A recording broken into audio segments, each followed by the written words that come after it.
Vamos conversar com o economista Autílio Rodrigues, que está em Campinas. A pauta de hoje é sobre a redução da taxa básica de juros por determinação do Comitê de Política Monetária do Banco Central. Como é que você avalia essa redução e como reage o mercado a essa decisão? O mercado, de um modo geral, eles esperavam até uma redução menor. Toda segunda-feira, o Banco Central, eles divulgam o boletim Fox, que é um levantamento que o Banco Central faz para aferir a média das expectativas do mercado em relação aos principais indicadores macroeconômicos, como taxa de juros, inflação, taxa de câmbio. Como nós já comentamos aqui anteriormente, a economia vive de expectativa. As grandes decisões são tomadas com base nas expectativas. Houve toda aí uma discussão, inclusive com a interferência direta do presidente, dando depoimento sobre essa questão da queda dos juros, que já era hora de reduzir os juros. Então se criou todo um imbróglio aí em relação à definição da taxa Selic, que é uma taxa básica de juros que norteia todas as demais taxas de juros cobradas pelo mercado. O mercado esperava uma redução de 0,25. Em agosto de 2020, foi a última redução da taxa Selic. Ela estava em 2,25,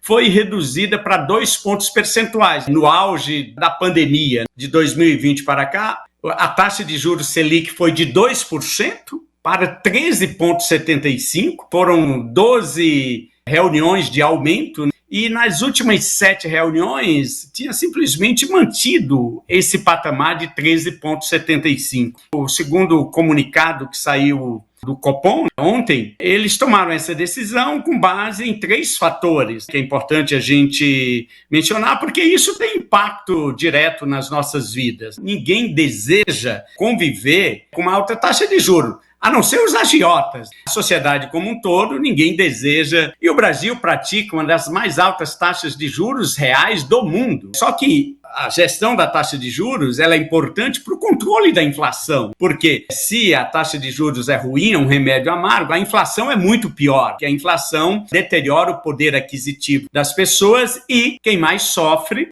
com a inflação são os mais pobres. Ninguém é a favor de uma alta taxa de juros. Segundo o comunicado que foi divulgado pelo Copom, eles tomaram essa decisão com base em 3 fatores. Um é que existem sinais de arrefecimento da inflação.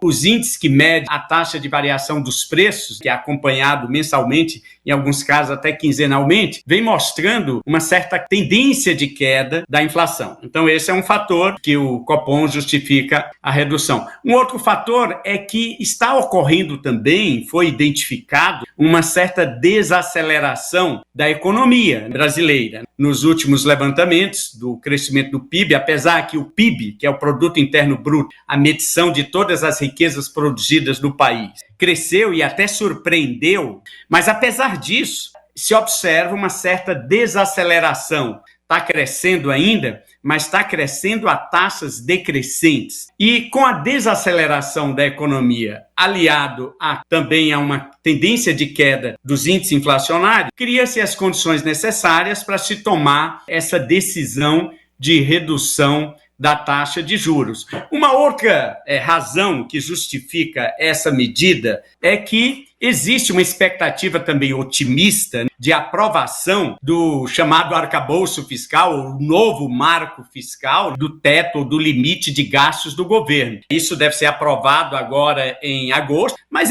por enquanto, existe uma expectativa favorável de aprovação, de limitação dos gastos do governo. O governo já se comprometeu a cumprir esse limite de gastos, então tudo isso criou-se condições de baixar. A grande questão é se não foi meio intempestivo ou precipitado, que a gente pode discutir, visto que o Brasil historicamente tem uma convivência com altas taxas de inflação que nós tivemos no passado, não pode ser negligente com esse tratamento da inflação.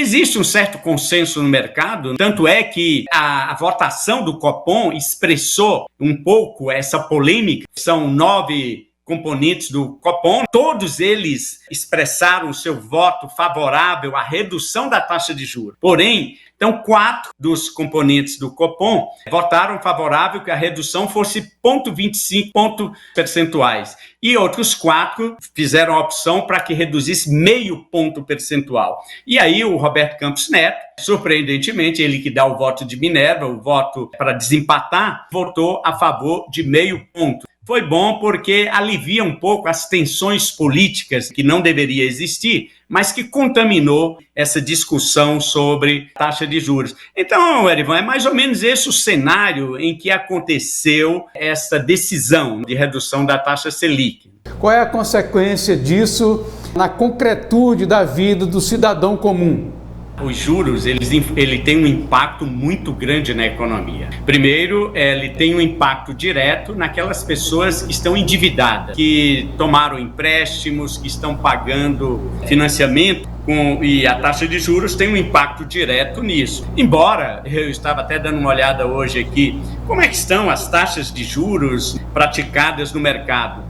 É assim, uma discrepância absurda. As pessoas que utilizam o cartão de crédito e não pagam tudo na data do cartão, né, mas que refinancia o saldo devedor, eles estão pagando algo em torno de 14%, quase 15% ao mês.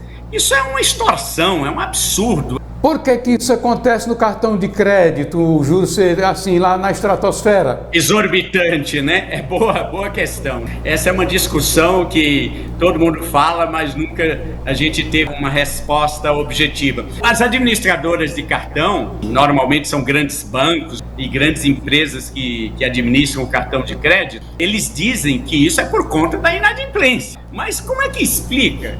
Me diz o seguinte, que lógica que tem? Por exemplo, se eu pego financiamento de veículo, a taxa do chamado CDC, que é crédito direto ao consumidor, seja no crédito pessoal ou no crédito de financeiras ou no crédito de bancos, hoje a taxa de juros, se você vai fazer um financiamento para adquirir um carro, uma motocicleta, está em torno aí de 2,3, 2,4, variando de banco para banco. Como é que explica que no cartão de crédito é 15%? Assim, na minha observação pessoal, eu diria que isso acontece e em parte por responsabilidade de nós consumidores. As pessoas aceitam isso. Se tem alguém pagando, é claro que o dono do dinheiro vai querer emprestar, né? Ainda existe no Brasil, apesar dos muitos anos que acabou aquela inflação crônica que nós enfrentávamos, mas ainda tem muita gente no nosso país que não tem noção, Erivan, do custo real do dinheiro. Para um estrangeiro, às vezes quando eu converso com os meus amigos pesquisadores de outros países, quando você diz que a taxa de juros no Brasil é em torno de 5, 6 pontos percentuais de juros real, você pega a taxa Selic, que é a taxa básica de juros, e você tira a inflação, que é uma mera correção do preço. Então, se a inflação está em torno aí de 3,6% nos últimos 12 meses, quem está aplicando em títulos do Tesouro Nacional no Brasil está ganhando algo próximo de 10% ao ano. Então, isso é uma maravilha, porque nos Estados Unidos, na Europa, quando se fala taxa de juros, normalmente a referência lá é anual. Por exemplo, a taxa de juros, a prime rate, é em torno de 5% ao ano.